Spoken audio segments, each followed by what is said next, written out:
Hi all, thanks for joining.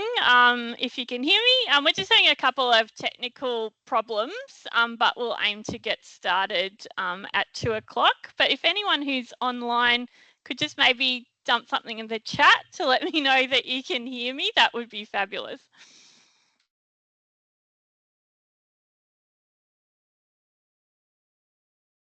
Great, thank you, Belinda. IT is not our friend today.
All right, thanks everyone for joining us. We'll probably get started now as it's 2 o'clock.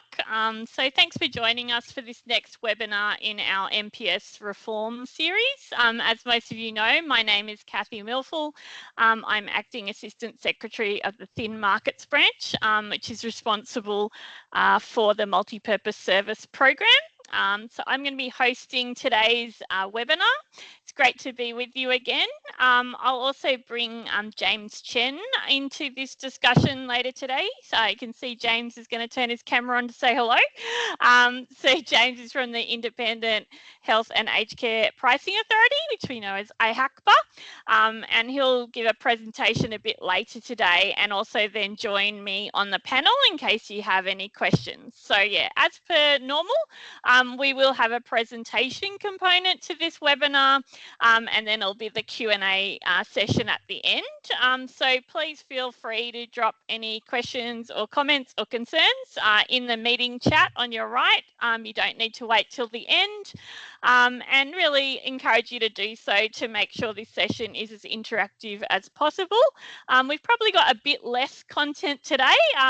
It's a bit less dense in terms of legislation information as well, so there should be lots of time to answer your questions if you have them. So I think that's pretty much it for housekeeping today. So before my team just bring up the slides and get started, I just wanted to acknowledge the traditional owners of the lands on which we are meeting today, all across Australia, where we live, learn and work. I would like to pay my respects to elders past and present and recognise their resilience and strength and their rich contribution to society. And also, of course, extend special respect to any Aboriginal and Torres Strait Islander peoples here with us today. So let's get started. This next slide is going to just outline what we intend to cover today. So as you can see, as normal, I'm just going to provide you with some quick updates on where we're up to with our MPSP reform schedule. I'm then going to talk a bit about how place allocations and also home and community aged care will work under the new Act in the context of the MPSP, of course. I will pass to James, who's for his presentation, and basically to provide a bit of an update on the MPSP funding model review that we have spoken about before, but this time particularly about the role of IHACPA in that review. We'll then just round up today's webinar with our normal Q&A session. So the next slide then just shows you our suggested schedule for the next webinars. So look, June at the moment, you'll see we're really thinking will just be an opportunity to discuss any final preparations for the incoming new Act and ensure we're all as ready as we can be for implementation. We've moved back that webinar, just so you know, so it's a bit close to July, because there are quite a lot of final details, particularly around transitionals and ICT systems that are still being confirmed for MPSP. So we just want to make sure we can give you, all those additional details before we go live. If there are any significant changes before then, of course, we will continue talking and communicating with you all through this, your state and territory health representatives. At this stage then, we're definitely planning to host a July webinar. We think that will be important. So all our providers have a chance to dial in and ask any questions following the implementation of the new Act. If you raise any concerns with us post 1 July, we're also happy to get some guest speakers in if there are any particular hot issues that you'd like to discuss. After that, we can also then talk about what's the preferred schedule in terms of webinars moving forward. Obviously, these webinars were particularly designed to make sure we could work with you as providers to get ready for implementation of the new Act. But I think we found it a really useful way of connecting with you all. And so really keen for you all to have a think about, how have you found these webinars? Do you find them really useful? And would you like them to continue even after the implementation of the Act?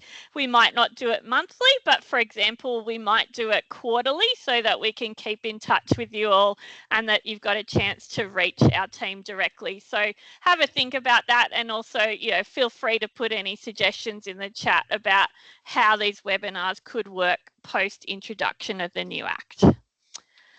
All right, so we'll move on to the first update for today. So the team have just brought up the MPS reform schedule that you all now know very well. Look, we haven't made any changes to the schedule this time round, but just a reminder, it is only, I believe, 35 days until 1 July. So it is really important now that we're continuing to talk and work closely together in the lead up to the implementation of the new Act to make sure it's as smooth as possible. Just for your information, we also had our annual in-person MPSP working group meeting yesterday with your state and territory health representatives. It was really great to see everyone and reflect on how the last 12 months have gone for the program and the priorities for the coming new financial year. So as we discussed at the working group yesterday, our aim is actually to come up with a revised reform schedule to reflect the post-new Act implementation period, and that's really then will be agreed to with the states and territories and the Australian government. So I just wanted to, I guess, put the invitation out to all of you as providers under our program. If you have thoughts about further reforms and changes to the MPSP that you would like us to prioritise, I would really encourage you to raise those with your state and territory health representatives or even with my team directly. The new Act is a very important step for the Commonwealth aged care system, with a new person-centred rights-based system to be implemented. But we do also want to work with you to continue to improve MPSP arrangements specifically. We want to ensure that older people in rural and remote Australia can continue to access quality and safe care. But of course, we also want to ensure that the MPS program continues to be sustainable, future focused, and reflects the challenges providers in these areas face, both in terms of viable service delivery and the benefits that can be delivered to local communities through integrated care arrangements.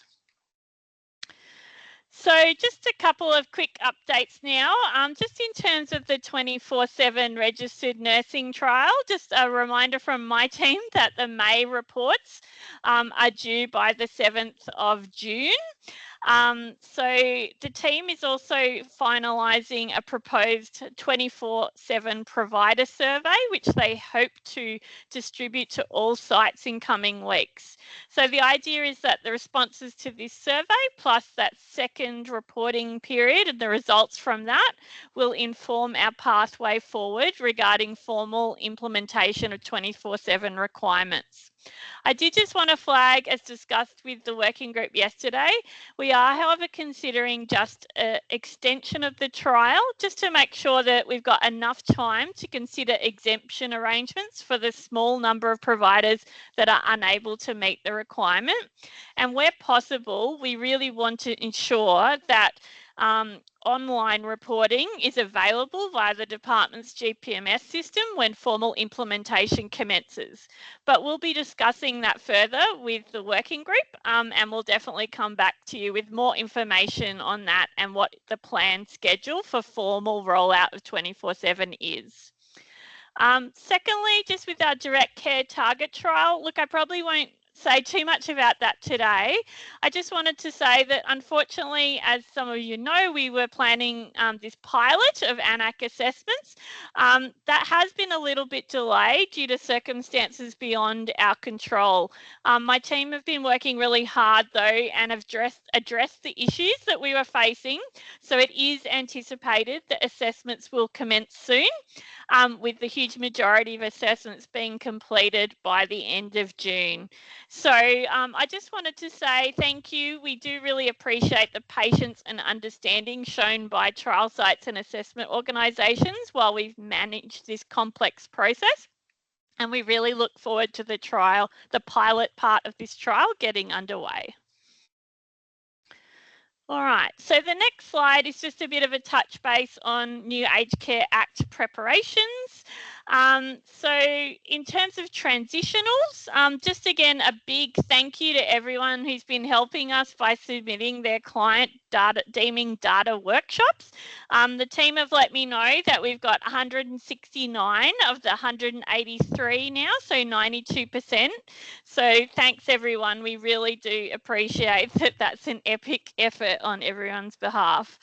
So common findings requiring review relate to no aged care identifier being provided or consent of the client not being obtained or some address issues, but my team have been engaging with relevant sites and providing feedback. So we hope that that will help make the second round of data submission easier. So the second round of workbooks are due by the 30th of May. So yeah, please make sure you get those through. Just a bit of encouragement, I guess, as well. I know this has been a lot of work, but my team are considering options for streamlining the usual MPSP annual reporting that you're required to do. basically because we're collecting a lot of data from you that we would not normally. We are hoping we can just collect a subset of data to kind of fill the gap, if you like. So we'll provide more information about that shortly, but I guess I just wanted to say, yeah, I mean, in doing this client data work, not only are you helping that person make sure they continue services after the Act, but also, yeah, hopefully we can streamline that annual reporting and make it a bit less work for you this year. So fingers crossed. Just in terms of provider deeming, I won't talk about that too much today, but I did just want to flag that I know you will have been participating in the so-called provider preview period, where you can actually take a look at the details that will be uploaded into our systems.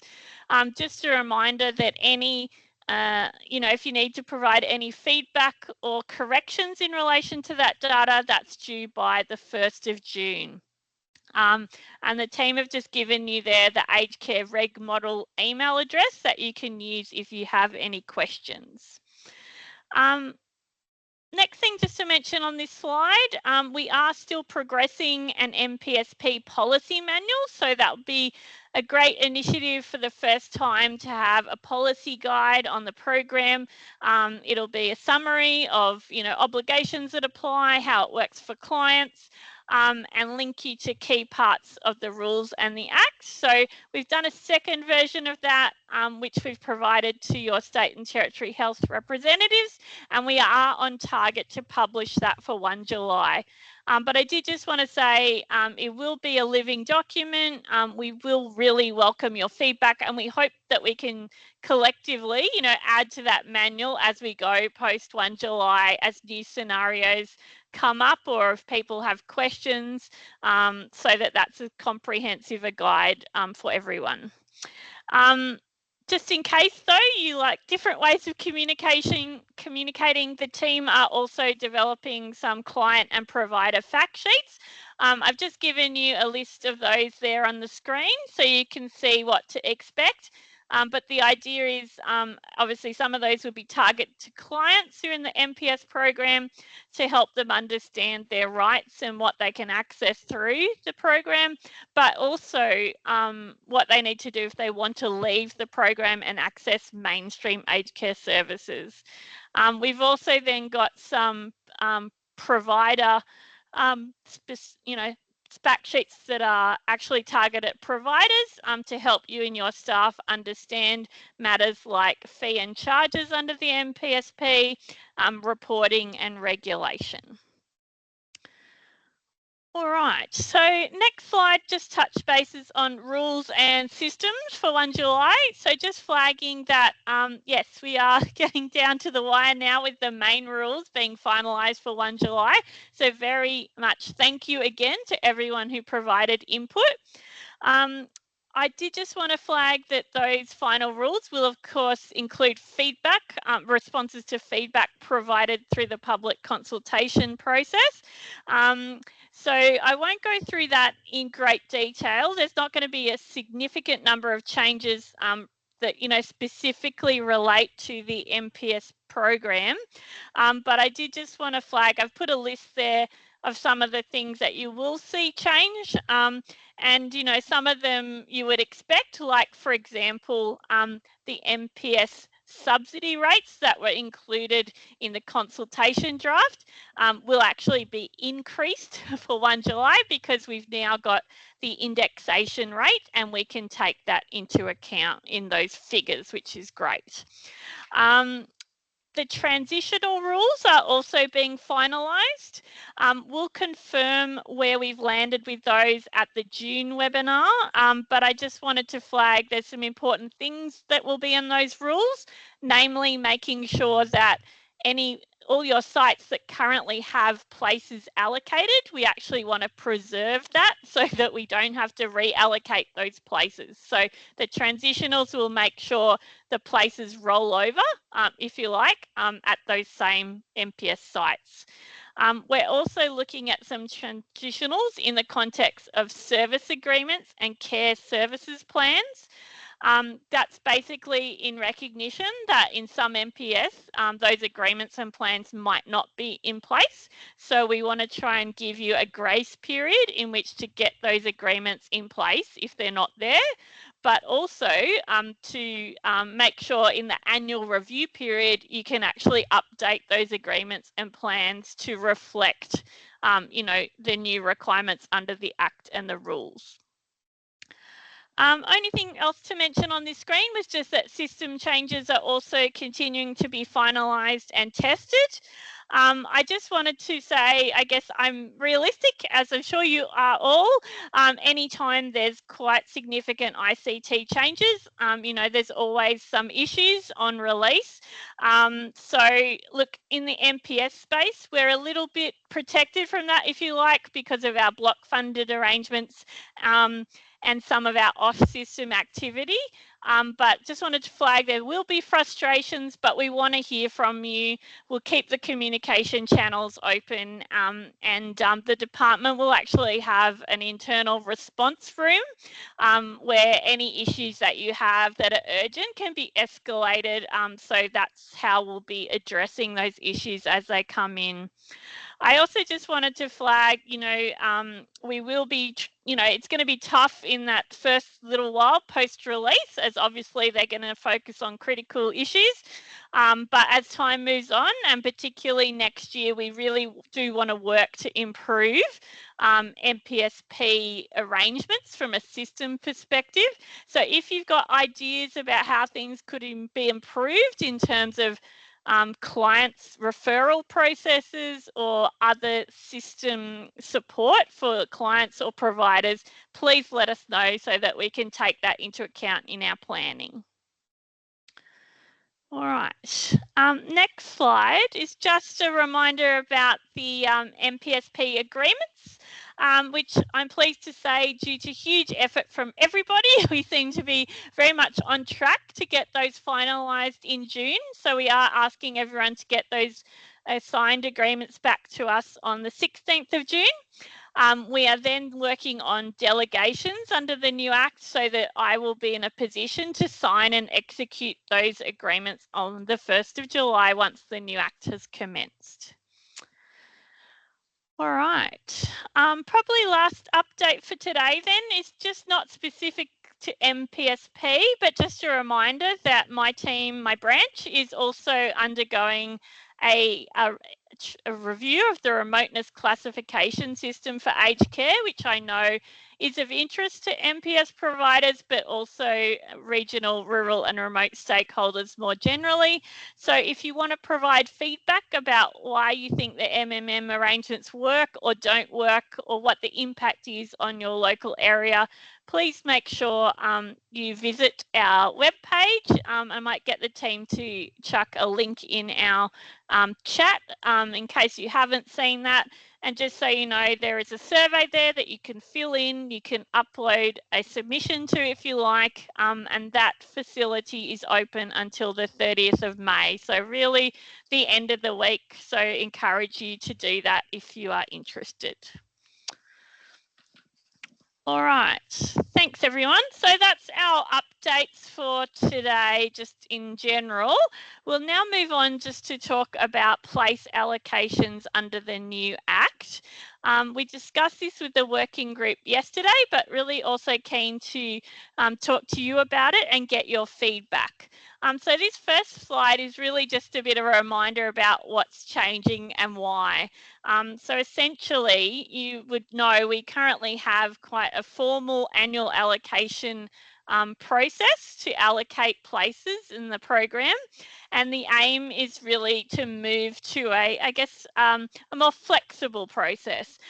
So we want to ensure that the department, can work with you to expand the program on a demand basis rather than waiting for that annual process.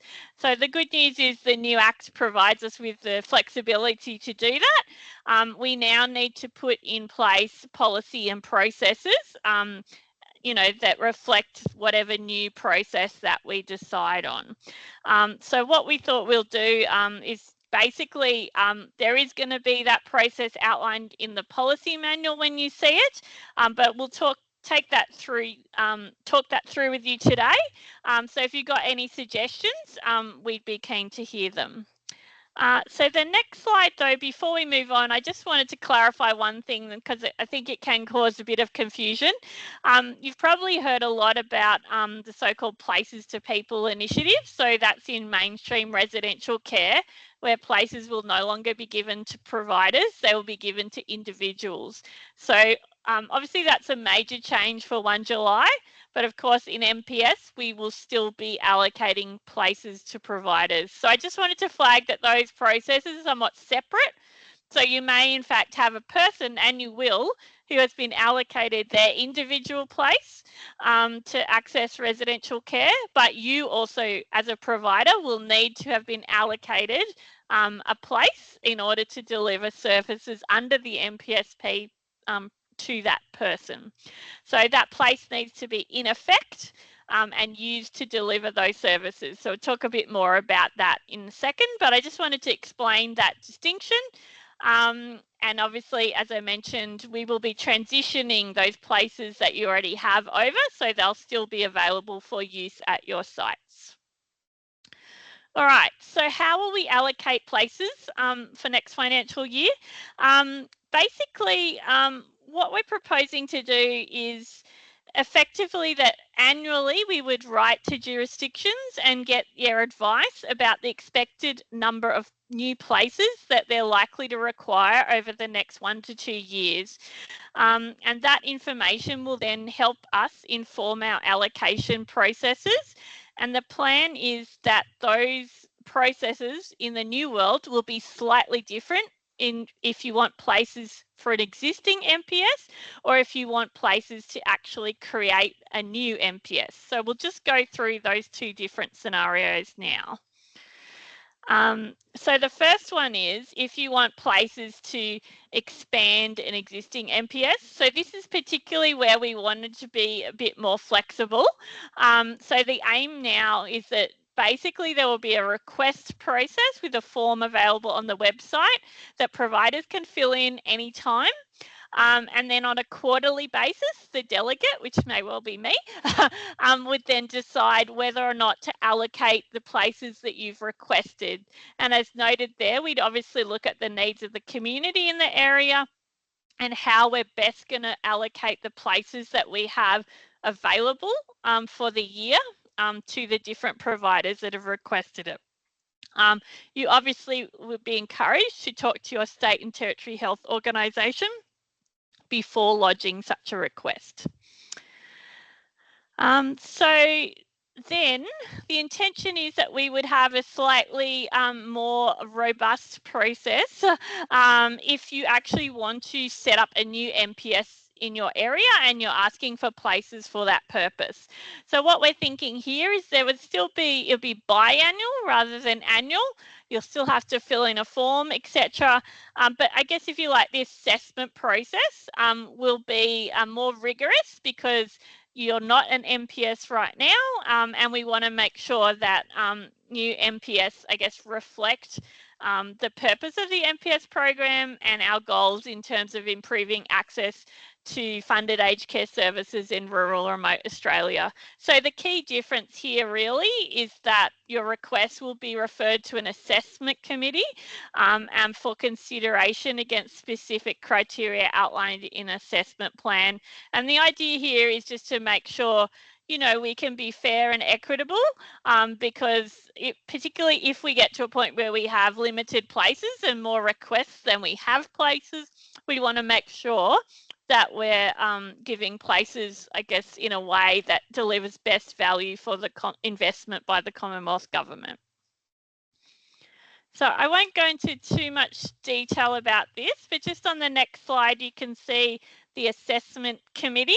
So that's what we are proposing the committee would look like. So really it'd be internal members of the department, but it'd be a mix of staff, both operational, policy and program staff who have an idea of the policy objectives of the program, but also, our local network representatives who have a really good understanding of the pressures underway in particular areas and the services that we really need to support on the ground. So the idea is that assessment committee would make recommendations based on the requests they've got, which will come to me as the delegate, and then I will similarly make a decision on to whether to allocate those places.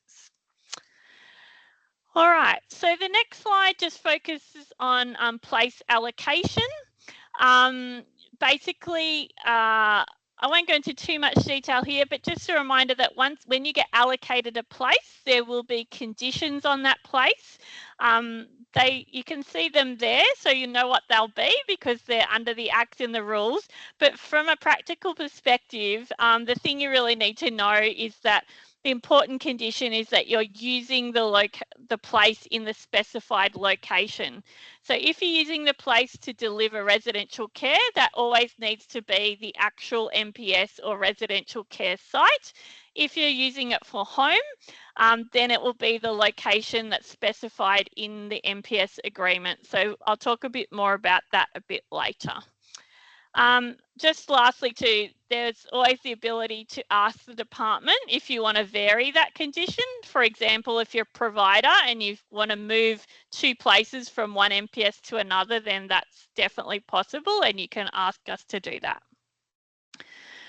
All right, last thing, I think we got just a couple more slides on places. Again, a place needs to be in effect for it to be used and for you to be funded for it. So just to clarify, there is some change in terminology with 1 July. So basically, currently, we talk about provisional places and sometimes operational places. In the new world, it's all about out of effect and in effect.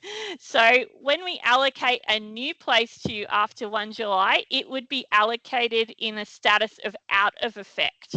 You then basically have 5 years to bring it online, if you like, and that's what we talk about being in effect. To have a place in effect, you also need to be a registered provider and, of course, have your MPSP agreement in place.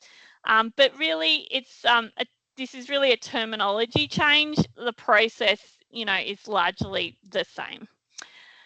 All right, so last slide, I won't go into too much detail here, but just wanted to flag, obviously, there have been a few questions, I think, in the current world about, what happens in terms of bringing a new MPS online and getting those places into effect, if you like.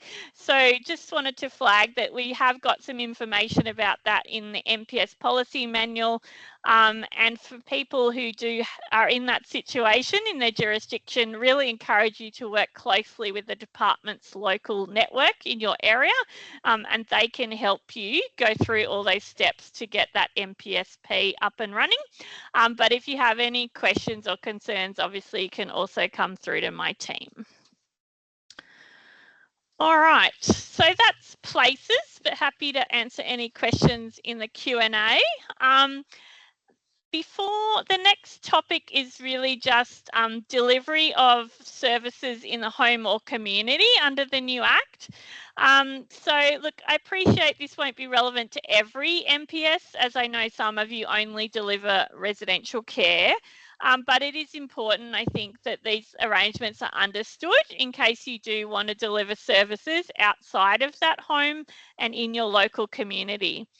As we discussed with the working group yesterday, we still have some more work to do in terms of confirming some of the operational level arrangements in this space.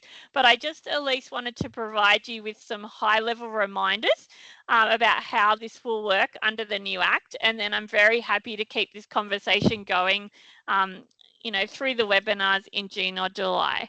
So some of the key things really to note is that in the new world, if your MPS is delivering services outside of your MPS in the local community or in the homes of older people, they're doing that through what we call those 3 service groups. So it's home support, assistive technology, or home modifications.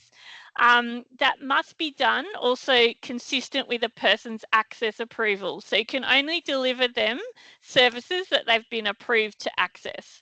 The other real restriction here is that we can't have you delivering services in an MM1 area, as that's basically a legislative blocker in terms of the MPS program, because it's designed for services delivered in a regional, rural, or remote area, particularly rural and remote.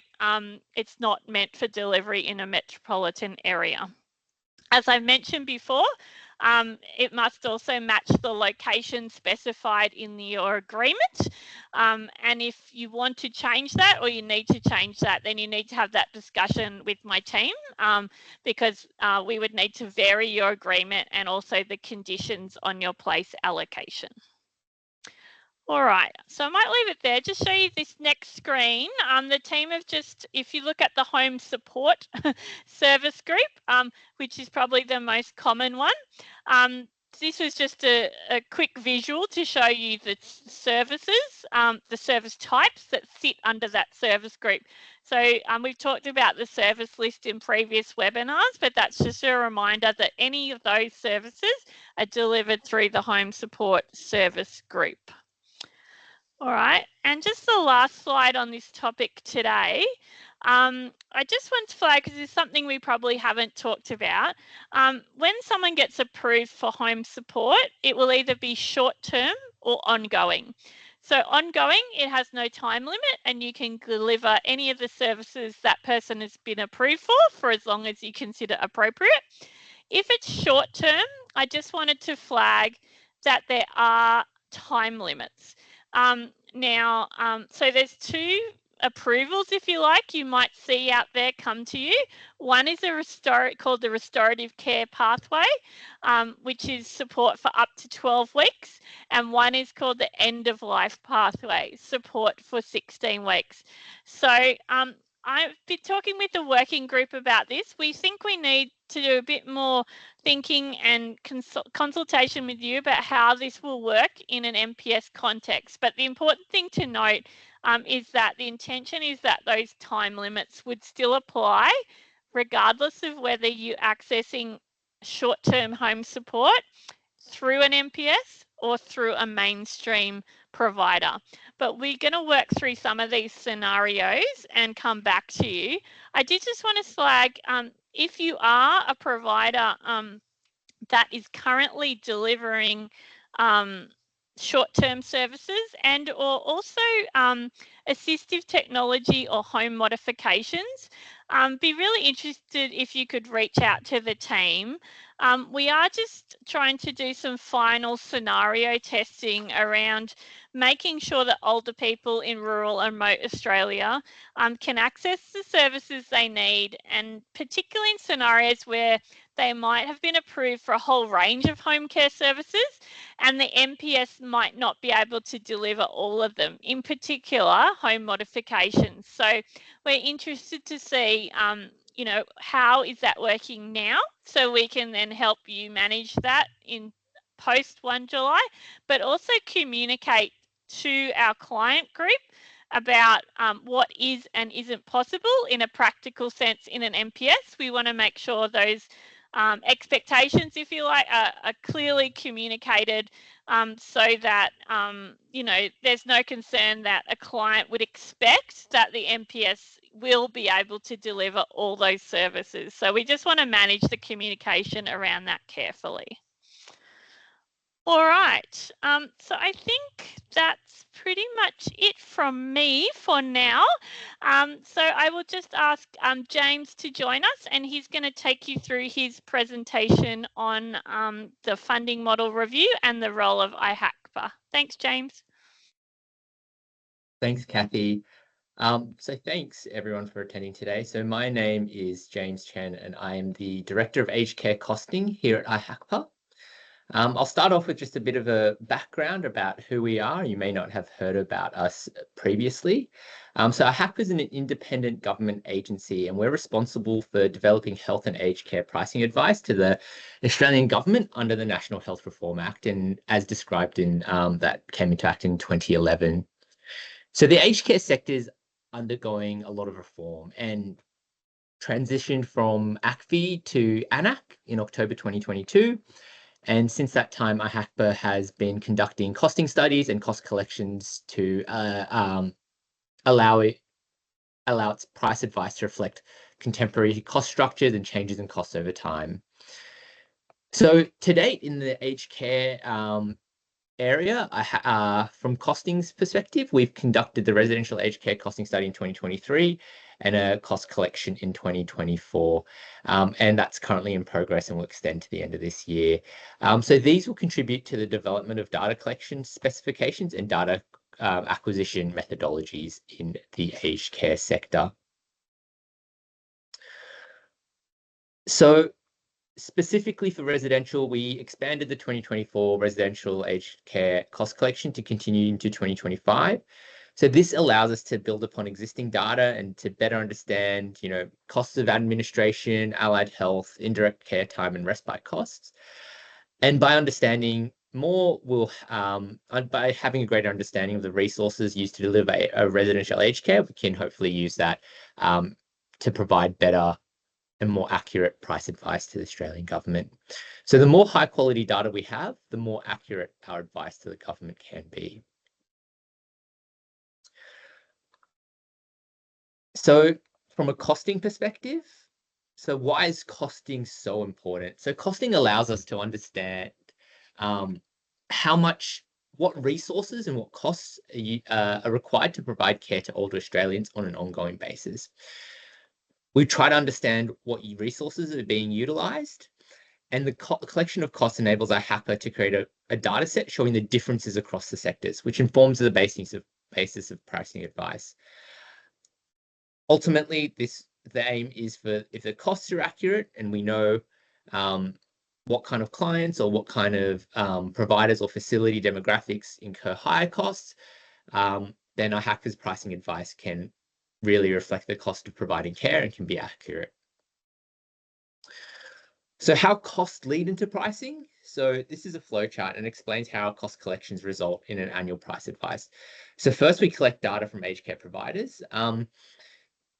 We do this in several different methods. From our residential work, which I'll speak to, we want to try and understand how much time staff are spending with residents, and we use some Bluetooth tech, as well as looked at provider financial records to try and understand, which residents require more care than others and hence incur a higher cost.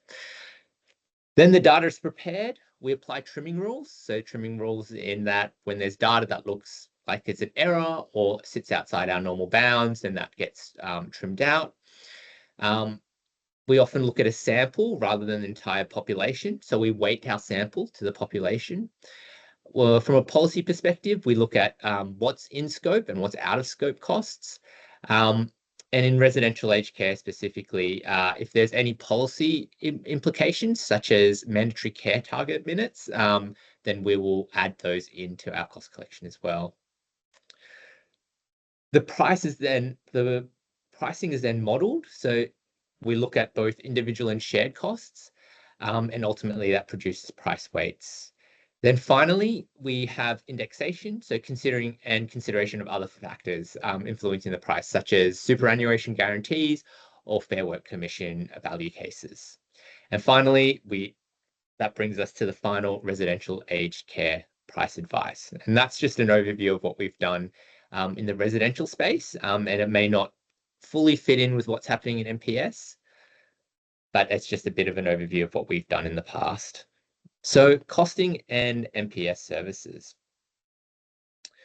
So part of what IHACPA intends to do is we really want to understand the existing data.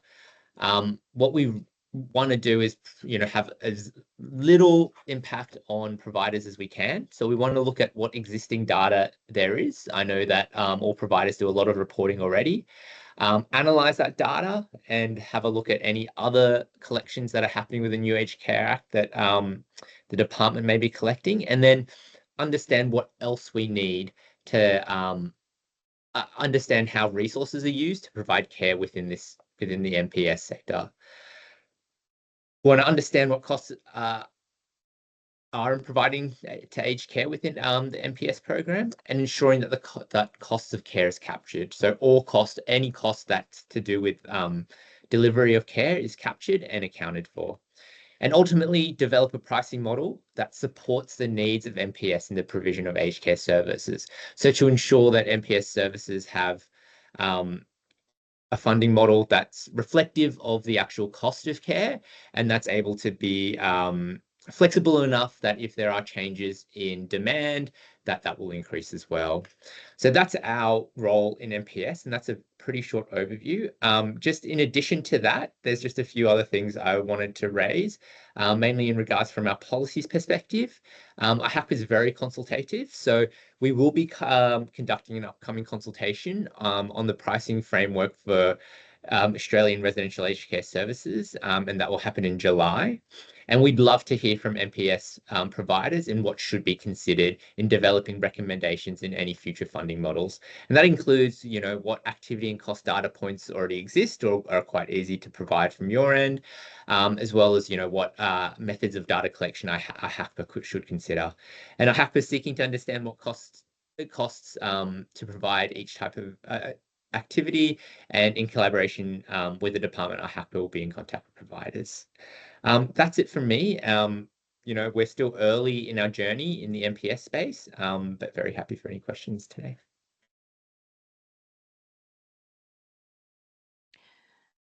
Thanks, James. Really appreciate you coming along and talking to the group. And everyone, would really encourage you to get involved in the process that James has been talking about. The more we can get your views and information, the improved result we'll get from the MPS funding model review. So please do get involved if you can. All right, so I will just have a look. The team I know has been collating questions as they've come in. At the moment, I think it looks like they're all for me, so please feel free to ask James some questions as well. I'll just go through them quickly. I think we had someone who they could contact for assistance about issues with the last data round, but I believe my team have indicated that in the chat and provided an email address, so that's great. I believe, Francesca, we've got a request with our targeted fact sheets, indicating that it would be great to have some additional fact sheets around the information that needs to be provided to clients under section 155 of tranche 4B. So I'm assuming, Francesca, that's like some advice around providing information about the statement of rights and information like that to your clients. So I am happy to take that on board and discuss that with the team and see if we can get some more information available in that regard. We have a question from Liz. Can the MPS deliver clinical services within the community? So I think, in short, the answer is yes, but really, again, it depends on the access approval of the person. So if the person has been approved for particular allied health services, then you can definitely deliver services to that person using your MPS funding if you're able and prepared to do that. So no requirement to do so, but you are certainly able to use your MPS funding for that purpose. We had a question, I think, from Aaron, or two questions even, to do with the introduction of the IAT for home care, and potentially that impacting, what services you can provide. And I think, Aaron, you've raised the point particularly in relation to existing clients. So I guess two things there. Firstly, yes, in terms of new clients, consistent with what I just said, you can only deliver services that the person has been approved to access, and that will be an approval decision that is made by a delegate based on that needs assessment under the IAT. Just wanted to flag with our transitional cohort, we are, as part of this whole client deeming process, giving them, subject to all those workbooks being provided, etc., and them meeting transitional requirements, they will have a deemed approval to access home support services, for example. So there shouldn't be a disruption to their service provision, Aaron. That's why we've been undergoing this transitional process. So I hope that answers your question, but feel free to put any further comments in the chat. Catherine, I think, has asked, how will delivery of MPSP services in a home or community differ from delivering CHSP? Catherine, I hope I'm understanding your question correctly, but I mean, effectively, they're just funded differently. So this is really where we're seeing a shift in the new Aged Care Act, with the aim is to kind of create a universal Commonwealth funded aged care health system. We have a service list, and that service list applies across all programs. So effectively, a provider, regardless of the program, is delivering services to a person that they've been approved to access. They're just going to be funded differently for that. So obviously CHSP grant funded, MPS block funded subsidy, support at home, you know, a person has to make claims against individual services. So, but it's the same service, if you like.